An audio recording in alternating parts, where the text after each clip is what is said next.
Welcome, everyone. I'm Spiro, joined today by a very special guest who is an attorney and an author who has written, debated, and practiced widely in the area of constitutional law, human rights, and popular culture. I'd like to welcome the founder of the Rutherford Institute, the legendary John W. Whitehead. Mr. Whitehead, thank you for taking the time to be my guest today. Hey, thanks for having me on, sir. Now, you've been a very prominent voice championing civil liberties for decades, including several landmark cases with the Supreme Court, and you've been warning of the growing police state and surveillance state and the erosion of liberties for decades now. Now, Mr. Whitehead, we find ourselves in a dangerous and important time in our lives and in our nation's history. What is your view of the current state of the nation as we see blatant, organized chaos across the nation with a heavy-handed response from the police state? Well, we are in a police state. That's the point. As you know, the government can close down anything they want to anytime, and it depends on the situation. I think most Americans will go along with it, and that was really alerted to us years ago by Carl Bernstein of Bernstein and Woodward, who exposed the whole Nixon corruption. But Carl Bernstein said, but while he was a reporter, he realized and come to find out with New York Times, some of the major TV networks at the CIA was actually vetting the information, and some of the reporters were actually CIA agents. So we're dealing with a total program here of, I would say, disinformation and control. And we're already in the police state. The problem with some of these people out there that are rioting right now, I understand their frustrations. They are playing into the hands of this because most Americans are going to say this has gone too far, let's crack their heads. Now, just was recently announced, William Barr, Attorney General, is sending in federal prison riot teams now into Miami, D.C., out of prisons.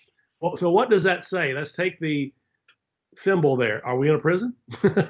Essentially, we are. We're basically prisons. The word lockdown, by the way, which was used all throughout this situation, is a prison term. You lock down prisons when the rioters get a little out of control.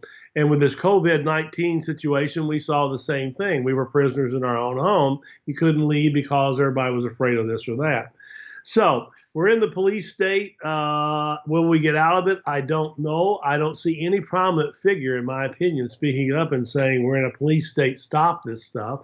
You have people like Harvard professor Alan Dershowitz saying the government can come to your door and forcibly vaccinate you.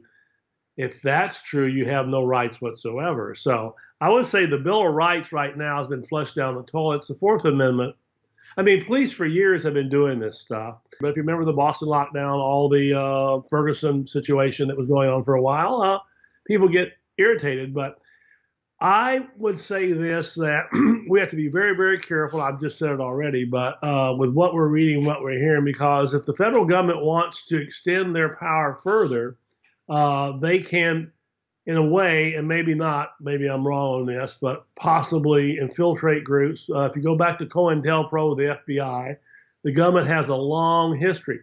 Back in the 60s, the FBI infiltrated hippie rebel groups, grew long hair, smoked pot with them, and reported and watched everything they were doing. And you don't think they're doing it now?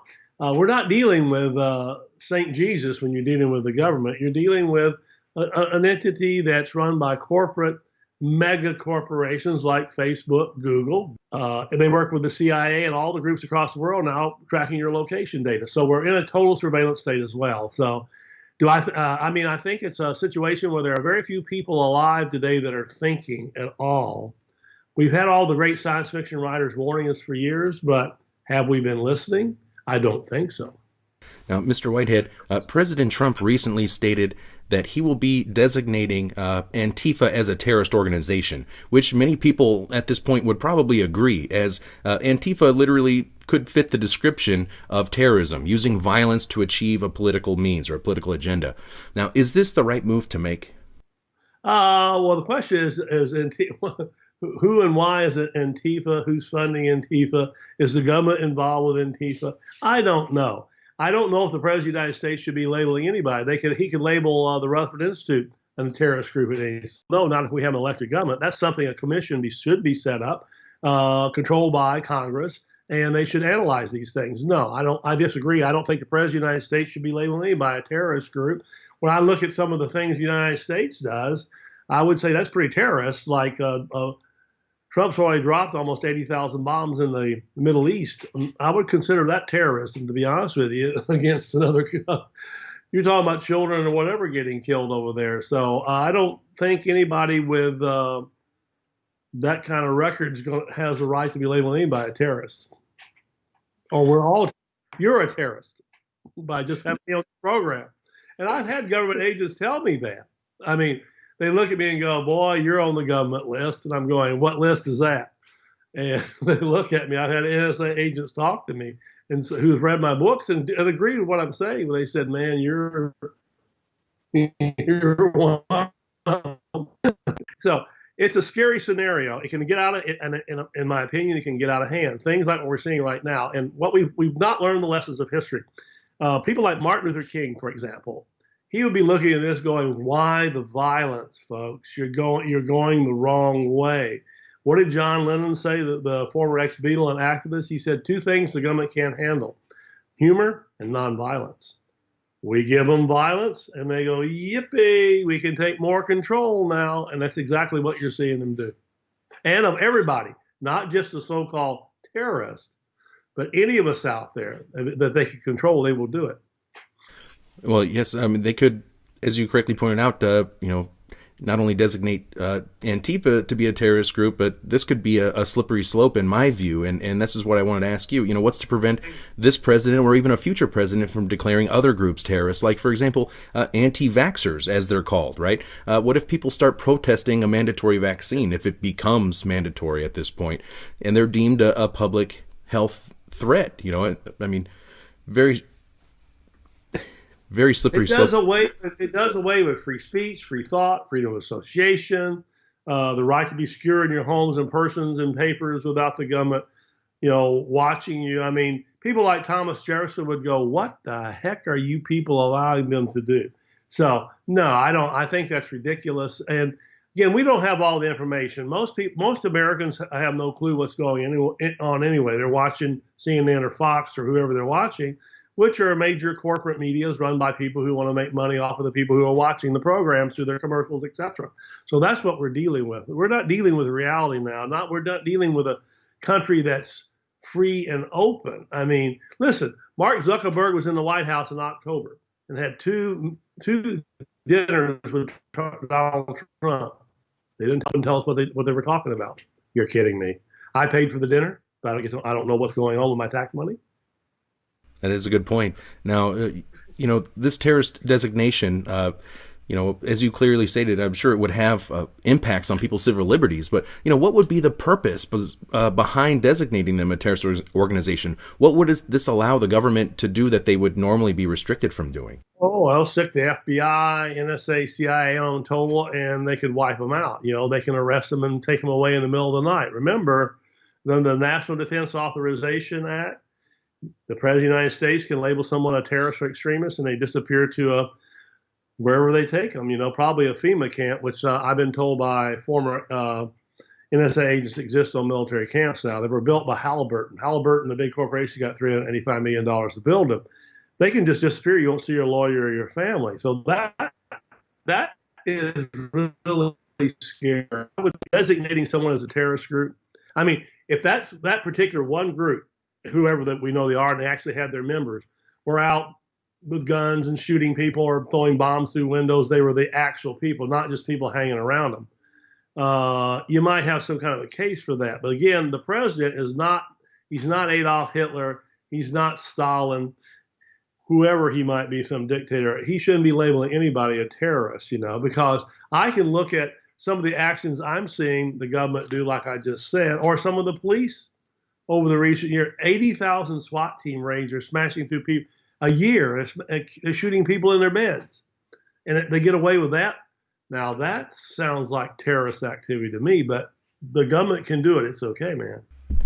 Now, Mr. Whitehead, I wanted to get your take on President Trump's use of the military during this civil unrest. Now, for decades, you've been warning of the threat of a domestic standing army in the form of militarized police. And now, in addition to having that, we actually have the military police and the National Guard on the streets of America. How is this legal? I mean, I thought through Posse Comitatus, that prevented the military from being deployed domestically. I don't think under posse comitatus, the military is not supposed to act as local police, but they're doing it. I mean, lawsuits can be filed now. You can fight it. I don't know how the courts are responding to that now because the courts are so darn timid now. The courts we have are not the courts I grew up as a kid. They're bureaucrats in robes. They fall over in 2 seconds and salute the government because they're afraid of public opinion. And they're not the brightest people in the universe, by the way. Judges, I'm sorry, they're political appointees. And most political appointees, I can point at several now, we want to talk more deeply, that don't have half a brain. And they're easily controlled by the people, the so-called deep state, if you want to call it that, or the corporate state as it operates. So now these federal riot teams are into cities now, you're kidding me. Those people are what are they trained to do? To smash heads of prisoners. And many of those prisoners shouldn't be in the first place because they're in private prisons too, where the government makes money off of them. Look that up. Anyway, I would tell people to go to Rutherford.org, and everything I'm saying, by the way, is in my commentaries and books, and it's all footnoted, credible sources supposedly. And I would say this: that no, if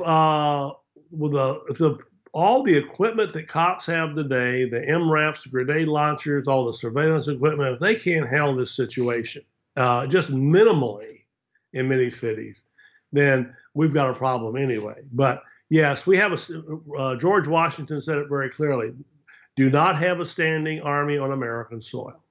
We have standing armies. They're called the militarized police. For the National Guard, the governors have a right to supposedly block under posse comitatus the federal government sending in any kind of troops. And if some of these governors had intestinal fortitude, they'd say, we're not putting up with this. Our police are going to handle this. And then he'd look at the cops and say, get this thing under control and do it the right way. No more violence. Now, Mr. Whitehead, you have been very gracious with your time. I wanted to get your take on like what you see moving forward as we approach the presidential elections and the supposed impending second wave of the virus and the coming experimental vaccines. It seems like the recipe for a perfect storm, perhaps, as we are already living in a form of martial law right now with these lockdowns and the curfews and et cetera. What do you see in the coming months, and what are the solutions for the people? I've been arguing for years we're already under martial law. I mean, the militarized police, you can't walk down the street, decide to shut a street off, you walk with those policemen, and they've got armored gear on, grenade launchers, helmets. There's no hope on that situation. I would call it Operation Mind Control now. We're being psychologically re-engineered to accept the fact that we can live in a lockdown culture. That's exactly what's happening with the COVID-19 situation, contract tracing, giving over your DNA, your bodily fluids to people who show up at your door. All that we're seeing now, federal troops being sent in here and there. What it says is that the bureaucrats who run the system aren't doing a very good job down below, supposedly. Like I said, Trump's got to send in federal troops or riot troops. So I would say that the future ahead does not look good. There's only one hope left. And I tell people the most amazing words, and we all forget it in the Constitution, is we the people. We the people mean we're the government. We forget that. No. We're the government. We live in a representative democracy, or whatever you want to call it. They represent us. But we're too busy sitting on our butts not doing anything. Take over your local city governments. Under the 10th Amendment, you can nullify acts of the federal government. Get involved in your situation. If you have children or grandchildren, it's time to act now. And here's the other thing. Teach them the Constitution, the Bill of Rights. They don't learn it in school anymore. I talk to law students and lawyers that can't tell me what's in the Bill of Rights anymore. So our educational system is failing as well. So I think we just need to get our acts together and get involved in our local governments. It's the only way. Washington, D.C. is not going to listen to you. As a recent study out of SMU came with an economic professor who says he studied where psychopathology moves in this country or doesn't move, and he came to the conclusion that it does. It actually, his name is Ryan Murphy, that actually concentrates in Washington, D.C. And psychopaths are They want power. They have no empathy whatsoever. They want money. And unfortunately, and if you look at things clearly, the government sees us as data bits now, just like the corporation, something they can control, and they want our money, our taxes, and we're overtaxed. While, by the way, the president goes golfing while the economy is collapsing, and we're paying for that. That's absurd. Mr. Whitehead, thank you so much. Do you have any final points you'd like to share? Now, I think the final point is I'm trying to get people activated, get involved at your local government. In your small towns, you can take over those things, and you can start with the SWAT team raids. Stop those damn smashing the doors in the middle of the night, hurting and shooting people. Abide by the Fourth Amendment, which gives us a secure home and secure persons. Okay, that's how to start. Thank you very much, Mr. Whitehead, for being my guest today. I do encourage all of my viewers to make your way over to Rutherford.org, as Mr. Whitehead regularly writes very important articles over there. A lot of great content there, and you can also find Mr. Whitehead's books there and much more. Mr. John W. Whitehead, thank you so much for taking the time. Sign up and get our newsletters, okay? Sign up and get the newsletter at Rutherford.org. The legendary John W. Whitehead, thank you so much for being my guest today, sir. Thank you, sir. Thank you. Have a good day.